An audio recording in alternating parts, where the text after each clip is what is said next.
Le petit déjeuner politique. Et à 7h43, notre invité du petit déjeuner politique, c'est Philippe Juvin, professeur de médecine et chef de service aux urgences de l'hôpital Georges Pompidou à Paris. Par ailleurs, maire Les Républicains de la Garenne-Colombe. Bonjour Philippe Juvin. Bonjour. Merci d'être avec nous en studio en direct. Alors vous le savez, ce matin, lors du défilé du 14 juillet très particulier, sans public, un hommage sera rendu aux soignants, aux héros de la patrie reconnaissante, comme on dit. Sauf qu'il y a pas mal de héros qui se sont trahis par le fameux Ségur de la santé. De nombreuses organisations syndicales de soignants dont la CGT et Sud vont donc manifester cet après-midi à Paris et en province, jugeant que les mesures de ce Ségur sont insuffisantes pour sauver l'hôpital public. Qu'en pensez-vous ? Dans le Ségur, il y a de très bonnes choses, et puis il y a aussi beaucoup de communication. Les très bonnes choses, c'est qu'il y a beaucoup d'argent qui a été mis sur la table, plusieurs milliards, ça n'avait jamais été vu, donc ça, il faut le reconnaître. Mais il est vrai que ces milliards d'euros répartis sur toute la population de gens qui travaillent dans les hôpitaux et les maisons de retraite, eh bien individuellement, qu'est-ce que ça fait ? Ça fait juste le rattrapage de ce qui nous différencie en matière de salaire entre la France et d'autres pays. Vous savez que les infirmiers, les aides-soignants, les médecins également sont beaucoup moins payés en France qu'ailleurs, et on rattrape tout juste la moyenne basse, voilà. Et puis moyenne basse, la moyenne basse, ouais. Mais c'est déjà pas mal, je veux dire. Mais attention, quand on parle d'un accord historique, enfin, on est dans de la communication. Et puis il y a un sujet évidemment majeur, c'est le fonctionnement du système de santé, et particulièrement de l'hôpital. Et là, rien n'est prévu. Les dysfonctionnements qu'on connaissait avant la crise vont continuer à être présents, et c'est aussi ça qui nous préoccupe. Et pourquoi ça se fait pas, ça ? J'aimerais bien le savoir. Ouais. Je pense qu'ils ont voulu obtenir absolument un accord avant le 14 juillet pour des raisons là aussi de communication. Pour que le président puisse faire de belles annonces. Par exemple, l'hyper-bureaucratie qui nous noie dans nos métiers de soignants, que ça soit en ville d'ailleurs ou à l'hôpital, cette hyper-bureaucratie, en rien elle ne sera touchée, en rien elle ne sera améliorée. Et quand vous allez faire une prise de sang en ville, et que vous viendrez ensuite dans mon hôpital 3 jours plus tard, je n'en aurai toujours pas les résultats, et probablement je vous referai moi-même la prise de sang parce que la ville et l'hôpital continueront à travailler chacun dans leur coin. Ça, c'est un exemple parmi d'autres.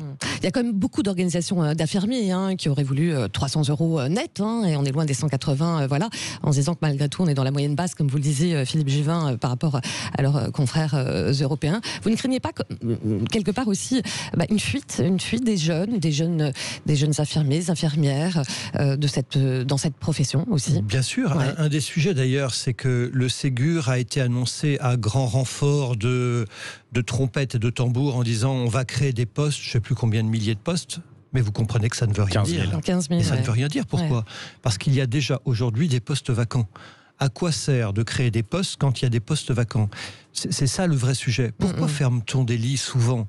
Parfois, on ferme des lits parce que les structures sont trop petites, soit, mais parfois, on ferme des lits parce qu'on n'a pas les infirmières, ou les aides-soignants, ou les médecins pour les faire fonctionner. Et donc, le vrai sujet aujourd'hui, un des vrais sujets de l'hôpital, c'est pas tant de créer des postes, c'est de pourvoir les postes vacants. Et ça, le Ségur est évidemment silencieux. Vous parliez des lits là à l'instant, Philippe Juvin, il y a le problème de l'argent forcément, mais des lits, et comme on parle aussi d'une seconde vague de l'épidémie, peut-être pour cet été ou à la rentrée. D'ailleurs, vous avez une idée, même si personne ne peut forcément tout savoir moi je suis et anticiper. Médecin, je ne suis pas devin, donc je ne sais pas ce qui va se passer. Vous trouvez que trop de professionnels anticipent ou spéculent ? Non, mais d'abord, mes collègues font ce qu'ils croient bon. Je crois d'abord qu'il ne faut pas... On peut disserter sur une seconde vague, mais le plus important, c'est d'être prêt à cette seconde vague si elle arrive. On observe quand même depuis 2 semaines, c'est Santé publique France qui nous l'apprend, qu'il y a une augmentation du nombre de cas de Covid détectés en ville, testés, détectés, diagnostiqués par SOS Médecins. Ce sont des statistiques très, très réelles. Aux urgences et en réanimation, non, mais ce sont souvent des indicateurs plutôt tardifs. C'est parce que d'abord, les cas sont apparus en ville et nous, aux urgences, on les voit tardivement. Donc il y a une augmentation de l'activité en ville liée au Covid, et ça, c'est un élément de préoccupation.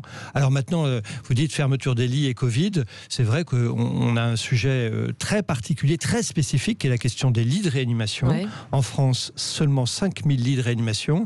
En Allemagne, 25 000 lits. J'aurais aimé que le Ségur puisse aborder cette question, et cette question n'a pas été abordée. Pour d'autres professionnels, par exemple l'urgentiste Patrick Pelloux, il dit justement que ce Ségur de la santé, c'était un accord de syndicat quelque part, une magouille de syndicat. Patrick Pelloux, c'est vraiment un homme de qualité qui connaît bien ces sujets. Je veux simplement dire qu'il y a un petit rattrapage salarial, comme je vous l'ai dit, qui ne fait que commencer à compenser la différentielle avec nos pays voisins. S'il veut dire par là que ce n'est qu'un accord très partiel, oui, il a raison en ce sens. Ouais. La situation des lits dans votre hôpital à vous, Georges Pompidou à Paris? Eh bien, comme dans tous les hôpitaux de France, il y a eu un effet qui est un effet mécanique à partir du moment où on a décidé de fermer les chambres à 2 lits pour des raisons de risque de contamination entre patients, ce qui est normal. Eh bien, vous avez diminué mécaniquement le nombre de lits disponibles dans les hôpitaux.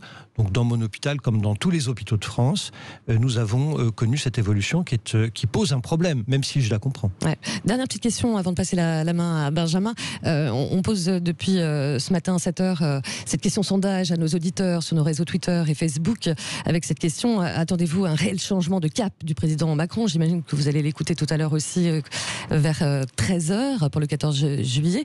Vous, en tant que médecin, professeur de médecine, mais en tant qu'élu républicain, vous attendez un changement de cap du président Macron? J'attends un très grand changement de cap, en particulier en ce qui concerne l'autorité.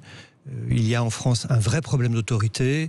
On voit cette insécurité dans les transports, cette insécurité permanente. Les Français n'en peuvent plus des voitures qui brûlent, n'en peuvent plus des poubelles qui brûlent, n'en peuvent plus des rodéos, n'en peuvent plus de cette justice qui ne juge pas, de cette police qui ne fait pas la police, et des peines qui ne sont jamais exécutées. Donc il y a un vrai problème d'autorité en France. Je pourrais parler aussi d'autorité à l'école. Cette question est fondamentale. Les Français n'en peuvent plus, et si le président n'annonce pas de mesures fortes, mais aussi des mesures qui soient évidemment suivies d'effets, parce que combien de mesures fortes nous a-t-on annoncées depuis quelques années qui n'ont rien eu comme effet? Eh bien moi je suis très inquiet sur la cohésion du corps social. Vous parlez notamment d'autorité. La question de l'autorité, elle se pose peut-être aussi quand on voit ce qui peut se passer à Nice, ce qui s'est passé dans la Nièvre aussi avec cette rave-party, ce non-respect des gestes barrières. Ça aussi, c'est une question d'autorité? Alors, probablement, oui, vous avez raison, mais pas au même niveau. Je veux dire que quand vous brûlez une voiture et quand vous tabassez à mort un père de famille, chauffeur de bus, il s'agit d'autre chose. Moi, c'est de ça dont je parle, qui est totalement inacceptable. Et encore une fois, en tant qu'élu local, moi, je n'en peux plus, si vous voulez, de ne pas pouvoir disposer de forces de police. Je n'en peux plus que les voyous qui sont pourtant pris sur le fait ne soient jamais condamnés. Il y a que des rappels à la loi qui ne veulent rien dire. Et encore, quand ils ont lieu, et encore, quand ils ont lieu moins d'1 an après les faits, autant dire que ceux qui ont commis les faits ne s'en souviennent même plus. Enfin, tout ça bien sûr, est un laisser-aller fondamental. On parle aussi de santé, on parle de possibilités de vie ou de mort. Oui. Et notamment, alors vous avez co-signé cet appel des médecins dimanche sur le port du masque.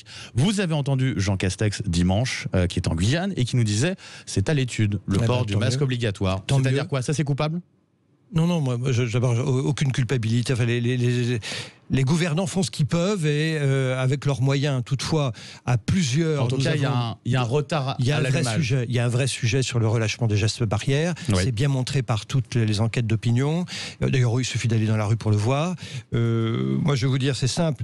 Il y a plus de cas qui sont détectés en ville. Si on laisse faire les choses et qu'on ne bouge pas et qu'on ne réagit pas, et que le gouvernement ne réagit pas, on peut se retrouver dans une situation dans quelques semaines ou quelques mois à devoir éventuellement reconfiner. Regardez la courbe aux États-Unis qui remonte, hein, ça c'est pas une vue de l'esprit. On le voit en Californie notamment. Moi je trouve que ce serait catastrophique, parce que le confinement c'était la mesure qu'il fallait prendre, mais c'est évidemment la pire des mesures à l'exception de toutes les autres.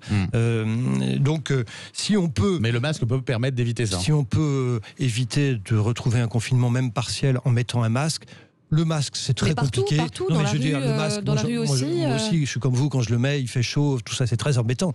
Mais entre deux mots, MAUX, il faut choisir le moindre. Non, le masque, nous suggérons qu'il faille le porter dans tous les espaces publics clos. Parce qu'il y a une vraie différence entre quand vous êtes dehors et quand vous êtes dedans. Quand vous êtes dedans, le virus ne circule pas, il n'est pas aéré, les fenêtres ne sont pas ouvertes, etc. Et ça, c'est un vrai sujet. Quand vous êtes à l'extérieur, à condition de ne pas coller, évidemment, c'était l'affaire de la rave party, à votre voisin, le virus peut-être circule, il y a du vent, il y a de l'air qui circule. Non, la question, ce sont les lieux clos fermés, les magasins, les commerces, les galeries commerciales, les cinémas, les théâtres, les administrations. Tous ces endroits-là, il faut mettre un masque parce que ça évite que vous infectiez votre voisin. Est-ce que, Philippe Juvin, ça veut dire que si on rend le port du masque obligatoire, est-ce que ça veut dire qu'il doit être remboursé par la Sécu ? Je ne sais pas. Écoutez, probablement, oui. En tout cas, ça a un coût. Vous avez raison. Oui. Le masque, de toute façon, si l'on considère que c'est un objet de prévention, il faut évidemment le traiter comme tel. Sur la question de la deuxième vague, c'est vrai qu'on doit admettre qu'on sait encore peu de choses finalement sur ce Covid-19. Ce qui fait peut-être qu'il y a une peur aussi, puisque quand on ne sait pas, forcément, on a cette inquiétude. Néanmoins, on a une étude assez récente, je crois que, si je ne dis pas de bêtises, il y a 2 semaines, sur cette question des anticorps, sur des personnes qui sont infectées et dont les anticorps chutent brutalement autour du 2e mois à peu près pour certains. Alors je ne sais pas si c'est pour tous les malades du Covid-19, je ne sais pas si vous le savez, notamment pour les soignants. Chez vous à Pompidou, il y a forcément des tests, vous avez pu analyser tout ça. Il y a une chute des anticorps et donc de l'immunité pour certains malades. Alors les anticorps commencent à apparaître au 15e jour après l'infection, puis ensuite disparaissent plusieurs mois plus tard. Ça ne signifie pas forcément que vous n'avez plus d'immunité. Pourquoi ? Parce qu'il y a d'autres types d'immunité. Ce que vous décrivez là, pardon d'entrer dans les détails, c'est ce qu'on appelle l'immunité humorale, ce sont les anticorps. Mais il y a une deuxième type d'immunité quand vous êtes face à un virus ou une bactérie que vous développez, c'est l'immunité cellulaire, c'est-à-dire que vous avez certaines cellules qu'on appelle les lymphocytes T. Eh bien, ces lymphocytes T jouent également un rôle et vous permettent de vous protéger une fois que vous avez rencontré une fois le virus ou la bactérie. Et ceux-ci, on sait les détecter bien entendu, mais pas par la mesure des anticorps. Donc les anticorps, ce n'est qu'une partie de l'immunité. Et ce que nous espérons, c'est qu'il y a de plus en plus de preuves d'ailleurs pour penser que c'est vrai, c'est qu'il y a aussi une immunité cellulaire assez robuste. Et ça, c'est important. Est-ce qu'on a assez de masques aujourd'hui en France pour pouvoir fournir tout le monde ? Et il faut poser la question au ministre de la Santé. On ne cesse de nous dire depuis fin janvier qu'il y a assez de masques. Parce qu'il y a une image, ou en tout cas une interview qui m'a marqué de vous, c'était pour Brut, si je ne dis pas de bêtises, vous étiez au sein même de l'hôpital Pompidou, où vous remerciez les anonymes sur les dons de masques, de surblouses. À l'époque, c'était au début, je crois, autour de mars, je crois, avril. Où vous en êtes, vous, à ce niveau-là ? Mais bien sûr, vous avez raison. On oublie, mais fin janvier, fin février, fin mars, nous étions dépourvus de tout. Et les tests aussi ? Il avait fallu, et de tests aussi, il avait fallu que nous appelions à la générosité publique pour recevoir des masques. Et moi, je me souviens de gens qui nous envoyaient des masques de Chine parce que l'État ne les fournissait pas. Non, nous avons été à poil collectivement durant cette crise. Ce que je souhaite, c'est que s'il y a une deuxième vague, que je ne souhaite pas, bien entendu, il y ait, nous ayons un état de préparation supérieur. Alors, ça, vous ne pouvez pas le dire en tout cas pour moi, je ne connais pas l'état des stocks, mais il faut demander au ministre de la Santé ou au ministre de l'Intérieur, ou que sais-je, d'ailleurs, j'aimerais bien savoir à qui. Mais vous savez, il n'y a pas que les masques, il y a les tests. Bien sûr. Et je peux vous dire aujourd'hui qu'il y a une difficulté sur les tests, c'est que 17% simplement, c'est le chiffre de Santé publique France, des gens qui ont des symptômes sont testés. Pourquoi ? Probablement parce que le testing est techniquement, administrativement compliqué. Moi, je pense que ce que je souhaite, c'est que l'État rende le test plus facile en pratique, qu'on aille tester les gens là où ils sont, en particulier sur les lieux de vacances. On ne teste pas assez en France. Et on parle de nouveaux tests aussi dans les pharmacies dans les prochains jours. C'est une très bonne chose. Mais là, vous savez, on n'arrête pas de parler de nouvelles choses qui arrivent demain depuis 4 mois. Donc moi, ce que je souhaite, c'est qu'enfin on prenne la mesure du problème et qu'on aille tester massivement les Français, ce qui n'est pas fait aujourd'hui, et qu'on aille les tester là où ils sont, sur leur lieu de travail quand ils travaillent, sur leur lieu de vacances quand ils sont en vacances. Le message est bien passé. Merci beaucoup Philippe Juvin d'avoir été avec nous. On rappelle que vous êtes professeur de médecine et chef de service aux urgences de l'hôpital Georges Pompidou à Paris. Merci beaucoup. À très bientôt.